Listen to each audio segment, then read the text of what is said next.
Assalamualaikum warahmatullahi wabarakatuh. Ada yang membuat saya resah akhir-akhir ini. Ya sebetulnya bukan akhir-akhir ini, ya sudah lama ya.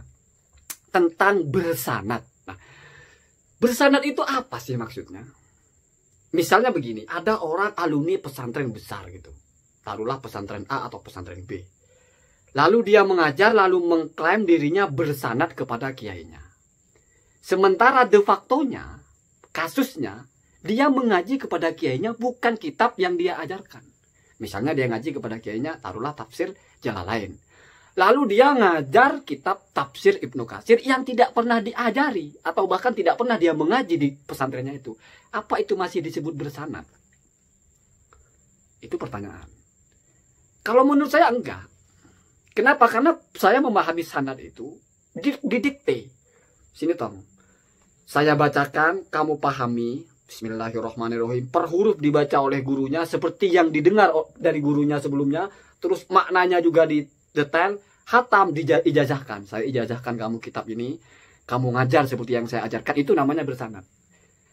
Ketika orang ini mau ngajar di masyarakat, belum tentu dia ingat apa yang diucapkan gurunya itu. Kitab agak tebal kok. Setelah dia buka-buka lagi, sudah tulisannya dulu 5 tahun, 10 tahun agak buruk, dibaca apa ini? Otomatis kan sudah hilang. Ketika hilang, berarti dia sudah mengingat-ingat sendiri. Bahkan dia cari pula di kamus. Oh, artinya begini. Diterka-terka maknanya. Oh, maksudnya begitu.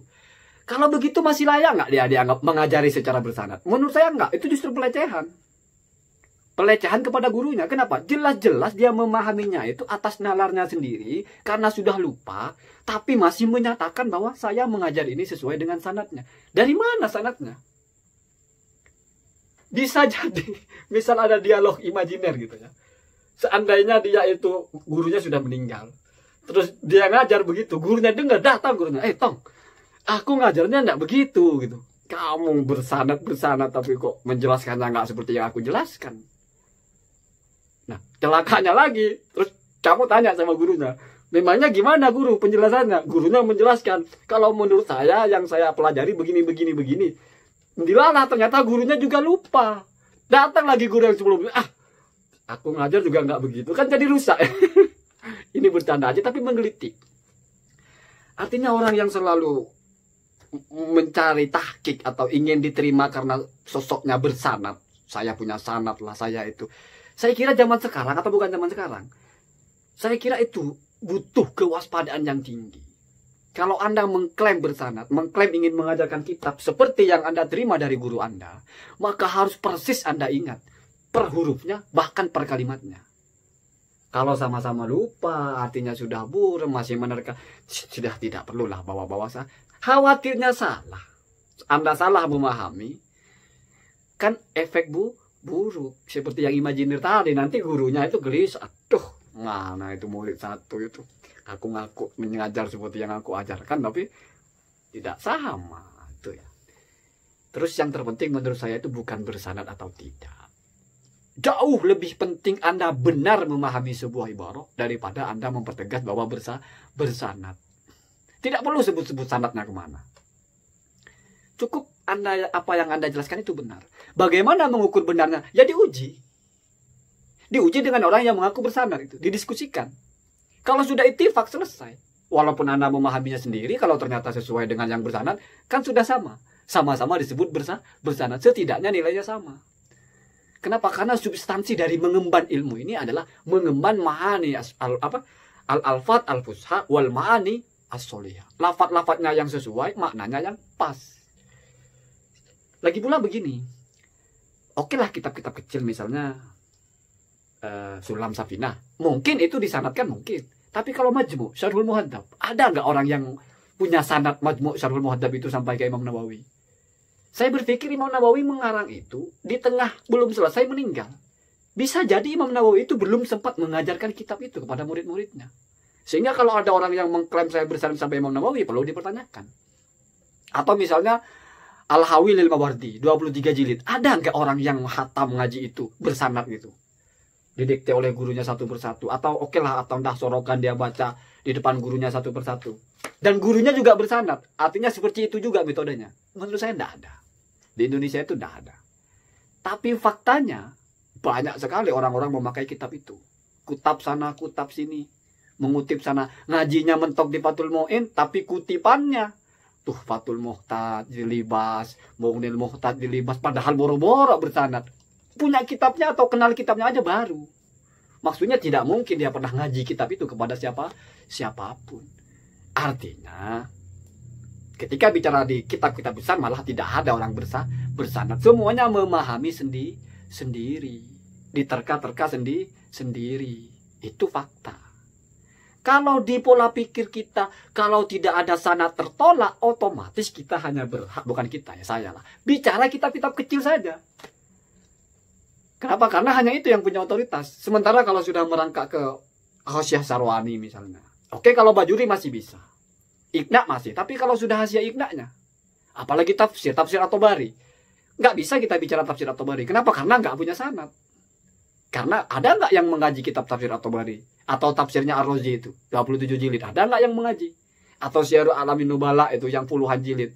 Tarikh Madinah tidak masuk kok. Kalau mau standarnya bahwa mengajar itu harus ada sanad dari gurunya, maka yang kitab yang diajarkan itu adalah kitab-kitab kecil. Berarti standar ini justru membunuh khazanah keilmuan. Maka standarnya mengajar itu Anda memahami dengan benar. Apa tolak ukurnya Anda benar? Uji. Kalau bahasa Gus Baha itu dikonsesikan kepada atau ditawarkan kepada orang lain. Dulu Imam Malik begitu ketika menyusun Al-Muwatta itu. Dia tantangkan kepada banyak orang, setelah disepakati oleh seluruh ulama di situ maka disebut Al-Muwatta. Begitu juga Anda kalau mau ngajar, jangan paham langsung main hantam. Dengan gaya saya alumni pesantren ini, saya orang ini, saya sudah bersanad. Bersanadnya 1 kitab atau 10 kitab. Kitab yang kecil-kecil. Tapi Anda mengajar kitab yang besar, bicara tentang kitab yang besar, yang sama sekali tidak pernah bertemu dengan orang yang mengajari Anda, ya kan sama aja. Berarti sanadnya sanad manipulatif. Maksudnya sanadnya di bagian yang lain, tapi Anda bicara sesuatu yang lain, tapi Anda klaimkan seolah-olah sama dengan kitab yang Anda ngaji secara bersanad. Itu yang membuat saya gelisah. Semoga tidak ada yang tersinggung ya. Tapi ini dialog. Saya kira ini dialog. Saya tidak menyebut siapapun. Saya hanya lama berpikir tentang itu dan cukup resah ketika kita selalu berbicara bahwasanya misal berdebat dengan seseorang yang kita tidak tahu dia alumni pesantren mana, tidak terkenal pesantrennya atau tidak pernah pesantren, cuman SMA, kemudian S1, kemudian kuliah, kita memandangnya rendah, nggak ada sanadnya, nggak pernah nyantren, nggak ada sanadnya. Sementara kita, bukan kita ya, saya tidak mewakili dua-duanya lah. Sementara yang bilang bersanad pun ternyata sanadnya sanad Fathul Mu'in paling mentok atau Fathul Wahhab paling mentok. Tapi dia bicara majmu' seenaknya. Bicara apa? Hasyiatul Kurdi seenaknya. Bicara Hasyiah At-Tarmasi. Kitab-kitab tebal yang boro-boro ngaji.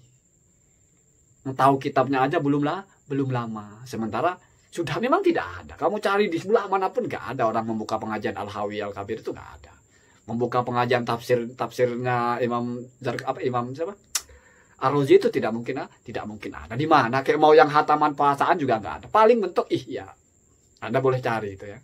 Kalau Tuhfa mungkin masih ada di Jawa Barat itu, di Banten itu Tuhfa Mungni itu masih ada. Tapi kalau Hasyiahnya tidak mungkin. Sementara Tuhfa dan Hasyiah berbeda. Hasyiah itu ada pengetahuan baru. Jadi kalau Anda hatam Tuhfa terus Anda membaca Hasyiahnya, Tuhfahnya bersanad, Hasyiahnya tidak. Maksudnya tetap ada celah Anda tidak bersanad. Jadi kita harus belajar legowo bahwasanya sumber menjadi benar itu tidak hanya satu jalur yaitu sanad. Kenapa? Karena kalau sumber menjadi benar hanya satu jalur yaitu ada sanadnya, di mana sanad dipahami dengan sanad talaki, Anda mengajar dijelaskan oleh gurunya, terus gurunya menjelaskan terus,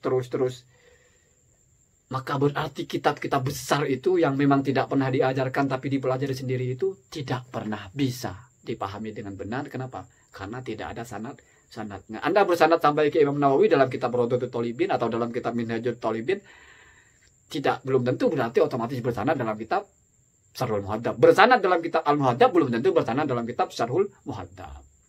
Jadi kalau coba konsisten dengan ini repot sendiri. Maka jalan terbaiknya adalah sanad penting, minimal saluran doa atau ilmu-ilmu asas gitu. Ilmu-ilmu pokok. Tapi kalau pengembangan tidak perlu lagi bawa sanad. Kenapa? Karena memang tidak Tidak ada. Kalaupun ada sangat manipulatif. Ngajinya kitab ini sanatnya ngomong kitab itu yang nggak pernah ngaji tapi dianggap sama. Itu manipulasi. Dan Allah wa yakum ajmain. Assalamualaikum warahmatullahi wabarakatuh.